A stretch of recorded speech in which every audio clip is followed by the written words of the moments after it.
Hello everyone, welcome back. And in this video we are again going to discuss about the speed and velocity. This is the continuation of previous video in which we were discussing about the difference between speed and velocity. We were stuck at one point that when we started talking about the circular motion, right?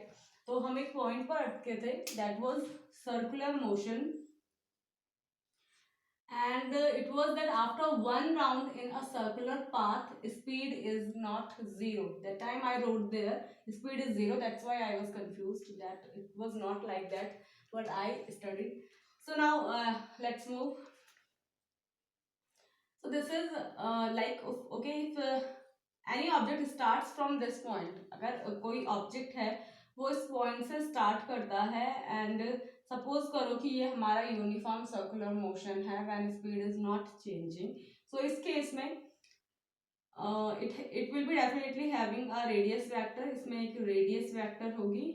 Okay एक force, जब कोई भी object जो है वो means circular motion करता है तो उसमें एक फोर्स एक्ट करता है टुवर्ड्स द सेंटर की तरफ एक फोर्स एक्ट करता है जिसकी वजह से वो यूनिफॉर्म सर्कुलर मोशन में एक टाइप से हम कह सकते हैं कि बंधा हुआ होता है. Okay so if any object starts इस मोशन फ्रॉम दिस पॉइंट, तो जो इसकी स्पीड होगी या वेलोसिटी होगी वो टेंजेंट होगी किसी भी पॉइंट पर. इस पॉइंट पर ये इसकी वेलोसिटी होगी. अगर हमें इस पॉइंट पर फाइंड करनी होगी तो ये जिस भी पॉइंट पर हम यहाँ पे स्पीड डिटरमाइन करेंगे तो स्पीड जो होगी कहीं पर भी वो होगी टेंजेंट किसी भी पॉइंट पर. तो speed is tangential at this point and at every point in a circular motion और in a curve speed is tangential. Speed जो होती है वो टेंजेंट रिप्रेजेंट करती है. ओके मतलब टेंजेंट से हमें पता चलता है कि ये इसकी स्पीड है. स्पीड की जो डायरेक्शन होती है वो टेंजेंट की डायरेक्शन में होती है.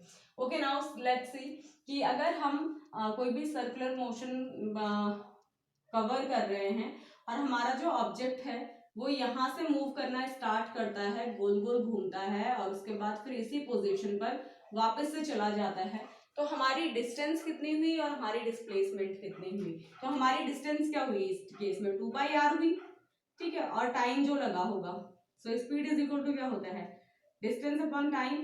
तो इस केस में हमारी स्पीड जो होगी वो जीरो नहीं होगी इस टाइप की मोशन के लिए. ऑलराइट बट अगर हमारा डिस्प्लेसमेंट का अगर हम केस ले मतलब वेलोसिटी का अगर केस ले तो हम we know that velocity is linked with displacement and displacement at any in any case when any object starts from one point and returns back to the same point that time displacement is zero, hence the velocity will be zero. अगर कोई भी object जो है वो अपना motion इस point से start कर रहा है एंड गोल गोल घूम के वापस इसी पोजीशन पर वापस आता है तो चेंज इन पोजीशन क्या है हमारा कुछ भी नहीं है.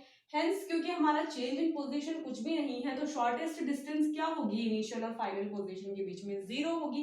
इनिशियल पॉइंट भी यही था और फाइनल पॉइंट भी यही था तो डिस्प्लेसमेंट जो है वो जीरो होगी. तो हमारी वेलोसिटी क्या होगी वो जीरो होगी. तो हर एक केस में जितनी भी बार ये सर्कुलर मोशन करेगा और सर्कुलर मोशन में जब भी वो अपनी इनिशियल पोजीशन पर वापस आएगा मतलब एक कंप्लीट राउंड मोशन के बाद एक कंप्लीट सर्कुलर राउंड कवर करने के बाद उसकी हर एक केस में वेलोसिटी जो होगी वो जीरो होगी बट जो स्पीड होगी that will be non zero. Alright so this is all about the circular motion and the difference between speed and velocity in circular motion. So thank you for watching. If you still have any doubt you may ask me in the comment box. Okay.